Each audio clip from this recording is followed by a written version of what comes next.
Welcome, everybody, to another hot episode of Pinfalls. I, of course, am who else but Tommy Else. And joining me from Skokie, Illinois, is the man on the beat from johngysbeat.com, Mr. John Wroblewski. Night of Champions, the big champion, ESV. Man, He would ESV. kill you in a fight. He would appreciate that. He'd appreciate you wearing that shirt. No, I wouldn't. I wouldn't mess with him. Not with the shake weight and the resistance bands and stuff. It's not a fair fight really, but True. he wasn't a fair fighter. But Tommy Else versus Eric St. Vaughn would be a cool match. It That would would be. that would be a very cool match. I would You could imagine probably do the. that on Xbox or one of those things. You could probably make that happen. I bet that it would be a split crowd. It'd be a split crowd. I don't know. I guess it depends on who shows up. But so it is time for Night of Champions. We are headed back to Saudi Arabia. I got my Sa- passport. The Saudis have ponied up a big chunk of change, and they're getting another big show. I hate it. And it's going to be on in the middle of the day. So, which luckily somebody reminded me of because I was already like planning Saturday night, 6 o'clock, my place and everything, which I'm still going to do. I just told everybody like, don't watch anything, or if you do, don't tell me anything because I'm going to just watch the replay with everybody. Real quick before we get started, well, first let's go over the scoring first and get the obvious news out of the way. Well, the last pay-per-view was really good. One of us did really good. The other one did not so good. So, in short, you are up one on this year, and we are tied again in lifetime. Man. I caught up two the last pay-per-view. You did. It was a rough one for me, but I went 4-0. yeah. Well, we'll see if the streak continues. Uh, but before we get into it, I gotta just real quick, the sponsorship stuff, man, is killing me. It's just absolutely killing me. You know, the ring is sacred. You don't put ads on the mat, but they did. The turnbuckles, and then the other night, one of the most egregious ones was the table. Pulled out a table with two big Slim Jim stickers on it.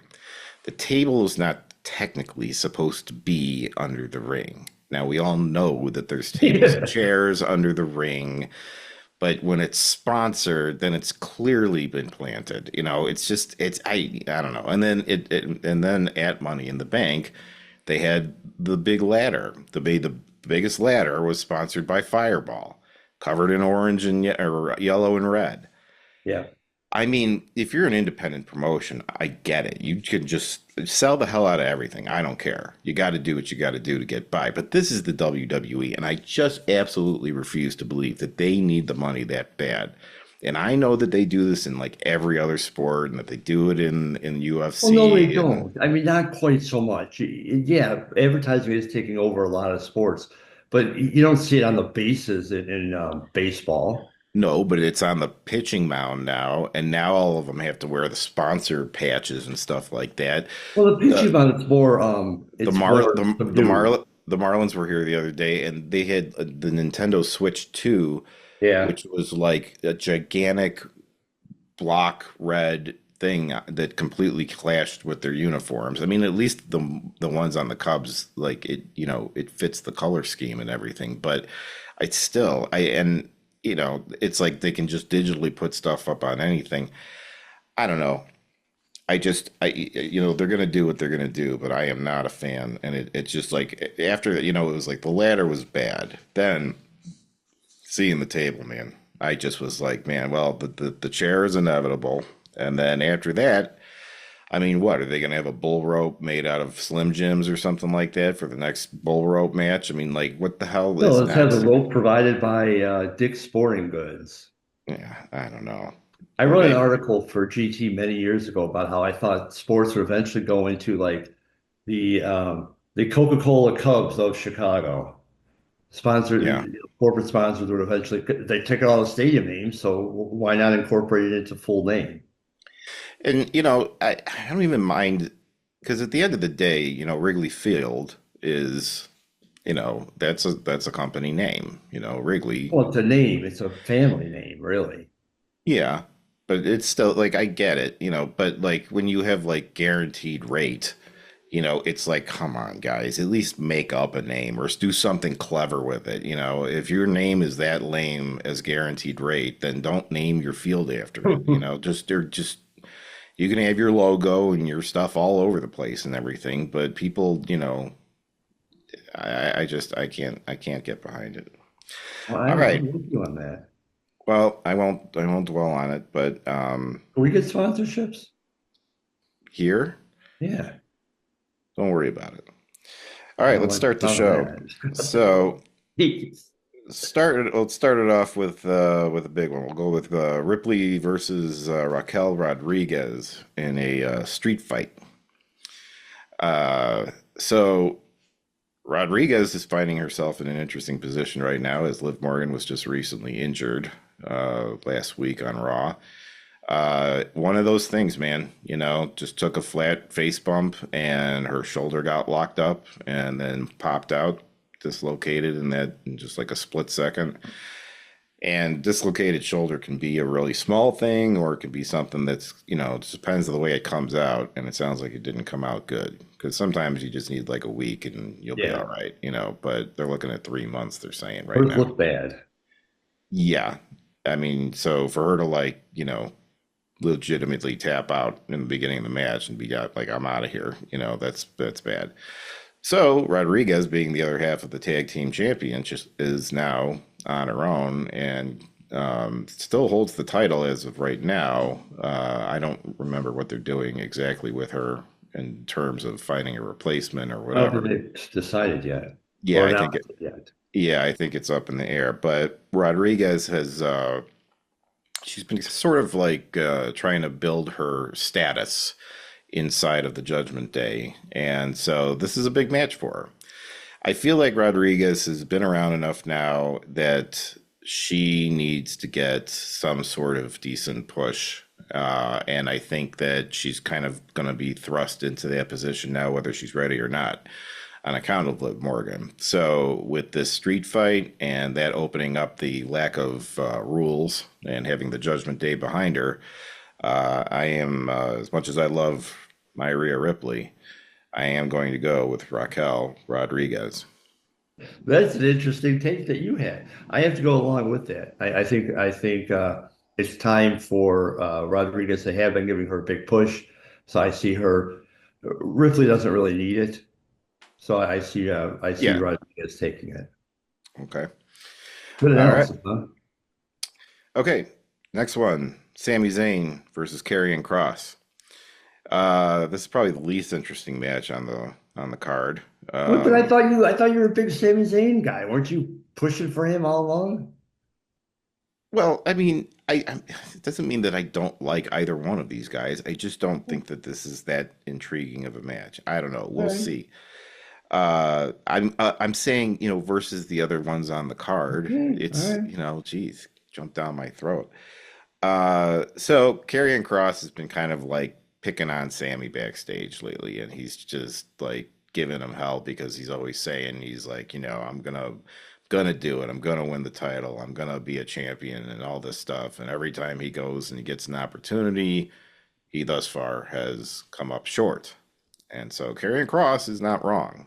You know, Sami Zayn talks a lot of shit, but he doesn't come through. So he's challenged. He's basically baited Sammy hard enough to get him into this match now, and uh, I think Cross is gonna go over. To be honest, I think that Cross needs if it's as simple as Sammy just coming back and just beating him up, then where does it go from there? So, I mean, Cross can cheat and do whatever he has to do, but I don't see I see this going more than just being a one-off match, because otherwise Cross is dead in the water after this. Sammy will be okay. Where else are they going to go with Karrion Cross? He's going to keep Right.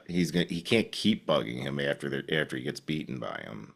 I mean, Right. he could, but it wouldn't That be would enough. end. That should end the story if that was how it went. Right. So, Which is exactly why I'm also going with Cross.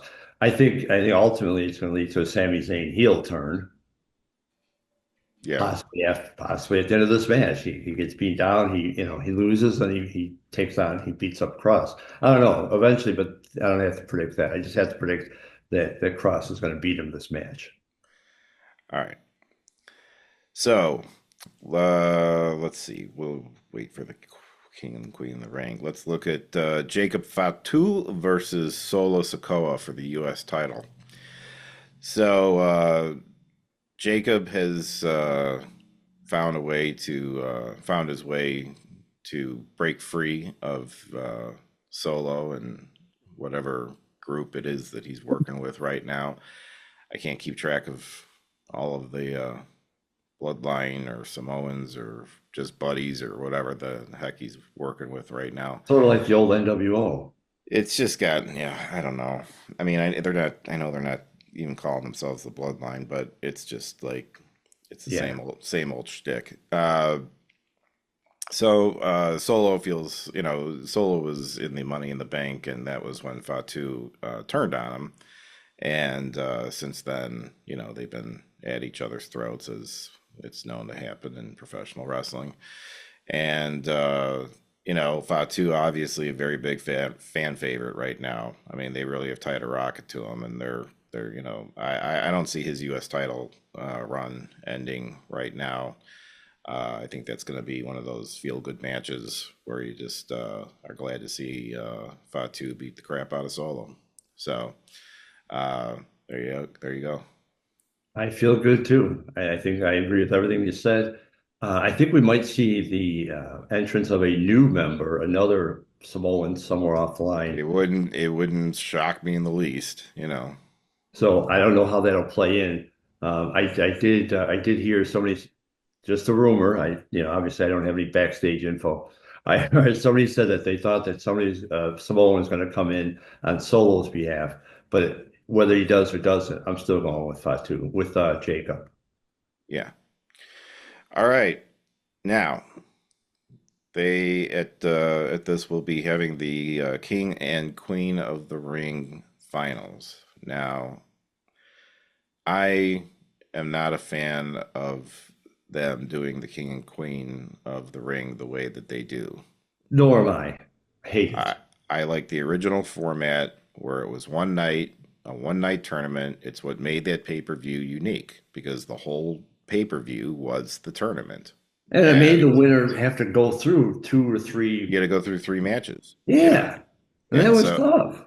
by the Well, end, so by the end, and I mean, I can tell you the most I've ever done in one day is two, which I had to do recently, and it's tough. So three, I yeah. mean, it is physically hard to do. I mean, it's really something they have to go through those three matches. So I get it, but if you get all the way to that end, either way, you're in the main event, and it's completely worth it, whether you win or lose. So And it's more exciting for the fans. drawing it out over the couple of weeks, it's like it just I can't imagine that like people who are like new watchers to professional wrestling in the WWE have the level of reverence for the King and the Queen title that someone like you or I would, who remember its origins and the way it originally was. And I don't know why they don't think they can, draw a pay-per-view that's just the tournament. I Now don't it's get like it. just another random title that, added to the other 72 titles they have. It has no more significance. The lead up to it on that night, three matches to win the title. That's what made it cool. Right. So when you win the King or Queen of the Ring, you then get a title shot at SummerSlam, which is coming up in August. So let's first look at the women's Queen of the Ring final. We have the Storm, Jade Cargill versus the Empress of Tomorrow. You're not ready for her, Asuka. Uh, Asuka's back. Was out for, I think, maybe 9 months, maybe more. She's looking good. Glad to see her back. Don't think she's going to win Queen of the Ring. Uh, Not been a big fan of Jade Cargill's since she's gotten here. I have to say, I'm not. I just haven't really been impressed. Great physique, certainly strong. I don't think she's that great on the mic. I don't think she's. I don't know. Her wrestling's okay.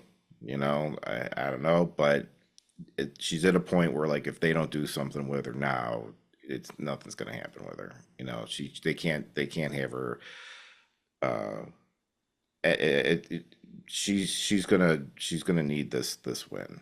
So and then put her on the main stage at SummerSlam. So I'm going with Jade Cargill, even though I would rather her not win. Cargo wins. Let's move on. The men's King of the Ring. We've got the Viper, Randy Orton, versus his one-time pupil, the American Nightmare, Cody Rhodes. I was a very big fan of Legacy. Cody Rhodes, Ted DiBiase Jr., and Randy Orton. I liked it. The next generation guys all banding together and stuff. Now, DiBiase wasn't my favorite, but I mean, it's still, it rounded it out. It was fine. Loved the entrance. Loved that Randy kind of had his own thing going on, and it was a good gimmick.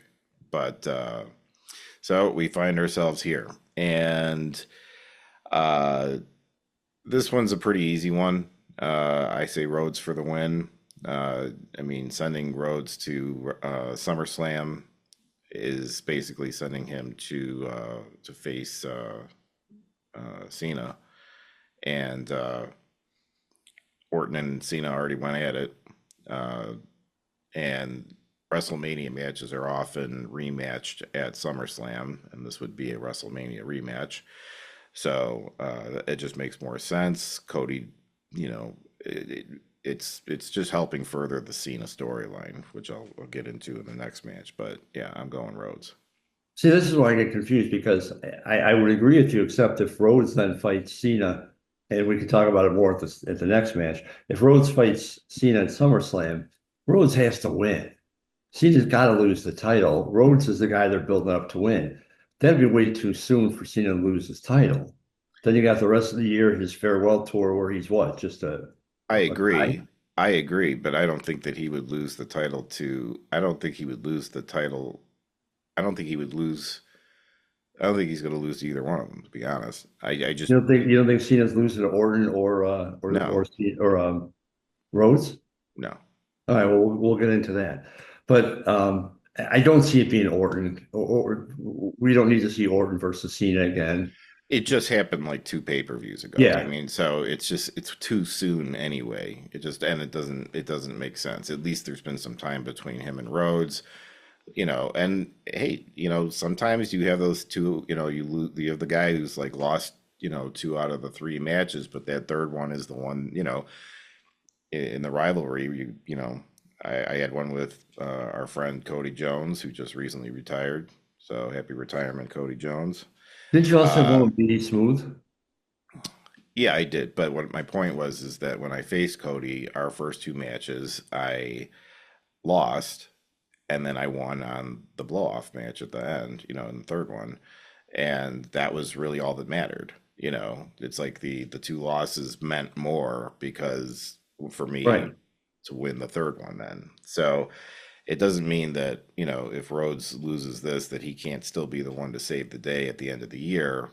Uh, but they're going to want a big main event like that for SummerSlam, and Orton and Cena isn't it. And I'm obviously showing my cards for the next one because I'm definitely going with Cena winning. There's no reason this whole storyline would be for nothing if he lost at this thing. It's just too soon, and I really still stand by him just taking it up to the very end, and then we'll just have to see what happens there.